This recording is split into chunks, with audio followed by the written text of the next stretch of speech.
I had stopped working at financial software company as a software support and change and development consultant, which I had done for more than a decade, actually. Like that was the title, software support in a financial technology software. And that was just the title. The role did evolve into a lot of things. I don't regret those years. They did help me develop a lot of skills that I'm using. But in terms of continuity, I did reach a point where I'm like, I don't belong here. I do not see myself growing because I'm not interested in the growing prospects in this industry. I was finally able to accept that because also I had the freedom to do it. Like before that, I maybe didn't even have the time to think. And I didn't think whether this job is for me. I just did it. But when the time came for me to think, okay, where can I go? I cannot do this anymore. Yeah, that's what I was before joining. This career path that helped you get it to Canada, stabilize and have an amazing few years. But then as soon as you had settled and created some sort of stability and learned the skills, then the question was like, okay, what else can I do? Not what else? I can't, I'm stuck. It was really a feeling of stuck, like a wheel. Like I can't move forward and I don't belong here. It was really that feeling. So tell me, how did you experience this, like this feeling of stuck and I don't belong here as you were in the workplace? And then how that pushed you to looking for a change? This manifested, I would say, one of the good side effects of the pandemic. It was when you are faced with your job rather than the distractions of your day-to-day job, which is coffee, talking to your coworker, get a bagel, look nice, all of those things. And like for somebody who likes to interact with like me, seeing your coworkers, being in a nice environment, when all these distractions were gone and I was just faced with my laptop the whole day, there were two factors. The first one is the support aspect, which I had done for so long and I just couldn't. I had a burnout from just like it was fun. It is fun and it is stimulating, and I stayed in that aspect because I was able to do it. It was the type of work that I could do, but it was getting exhausting to just solve issues the whole time. And it started to be critical when the issues I was solving no longer mattered. Like I was just solving them because it was a job rather than, do I care if I fix this?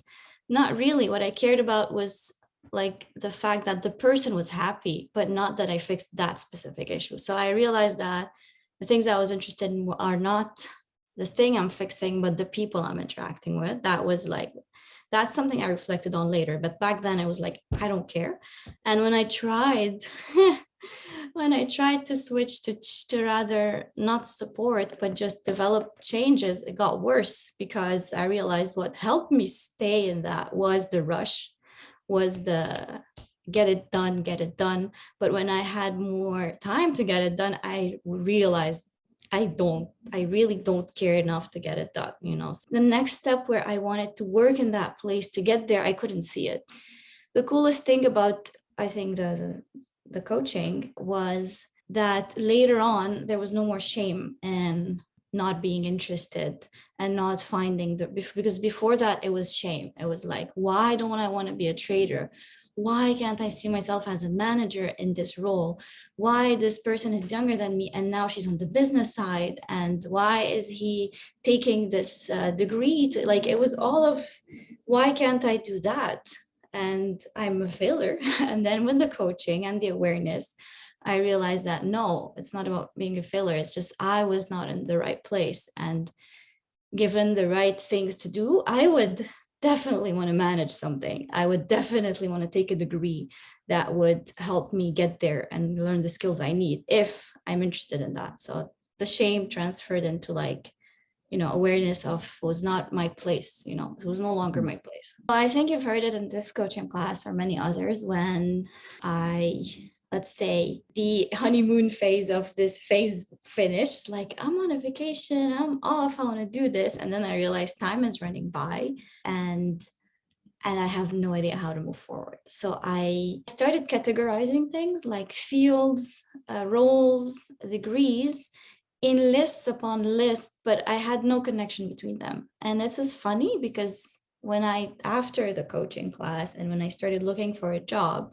with what I learned inside and like by myself, I did lists, but the difference was that those lists had some connection and they generated roles that I could search for rather than just lists with no link between them. So when I did this and I was like, I don't know where to go from there. And even I had a internal career coach. She was great. Like she made me realize the value in my life, blah, blah, blah. I'll explain on that later. But she told me, I can't tell you what are all the careers in the world. And I can't give you a list. Like you can find this online, but I can't tell you how to choose one. You have to figure it out. And it was not in her job description to tell me. So that's where I was. Like I was doing lists. I went into a depression because I'm like, I don't know how to move forward. And I realized this was analysis paralysis or something. And then I started looking like which coaching helps. Right now I am working in a I was going to say financial health, which is not the case. I'm working in software for the health system in Canada. And what I do here is basically technical writing, which is any documentation related to API installation for partners or user guide for users who are going to use the software. You're smiling. Also, what the role is about is like any communication related to changes in the software. So it could be internal or external release notes that come with changes. It could also be like announce, like things we want to announce. The cool thing is, this is also very cool. I am appreciated for the stuff that I wanted to do before, but there was no place for them. And this is amazing, like helping in like processes and whatnot and structuring stuff. I am appreciated for that. And even the tech side, like when I join a meeting and we're trying to learn a new software, when I fix somebody's connection to it, oh my God, thanks for you. You're here, like it helps. It helps. By the way, the Lena that I'm seeing right now versus the previous one, it's like I'm speaking with two different people. And generally, even though Yeah, the moment I when we feel it jumped too. on this And call, it's giving me goosebumps. Like I'm much more in control of my thoughts, the way I present myself. I wouldn't be here without the coaching program, that's for sure. and is it worth it in terms of like financial investment or like? I think financial investment was like a no-brainer for me because I like it was less than like it in terms of salary, it was like how much compared to salary, it was okay. It's like buying a ticket somewhere a bit far, so before inflation. So yes, Depends a little financial bit. investment, 100%. Time investment also. This is important, like time investment, 100%. And not just, this is a good marketing thing for you, not just timely, like this changes the way you think for good. Like this is in terms of time investment, 100%, because thanks to the coaching, now I see so many things differently that will impact me in the long run, not just for the time of the coaching, so the approach was more personal and more inwards work than pragmatic. Like, yes, there is strategy at the end of it where you do steps to like, strategic steps to figure out what you want. But it was the internal work you talked to me about. And this was what attracted me to it, because I wanted something bigger than just finding a job versus find a job where I'm happy in. Freaking awesome. I can't say one word. You can't expect one word from me. Freaking awesome. Very grateful. Super helpful. Voila. Like that's Awesome.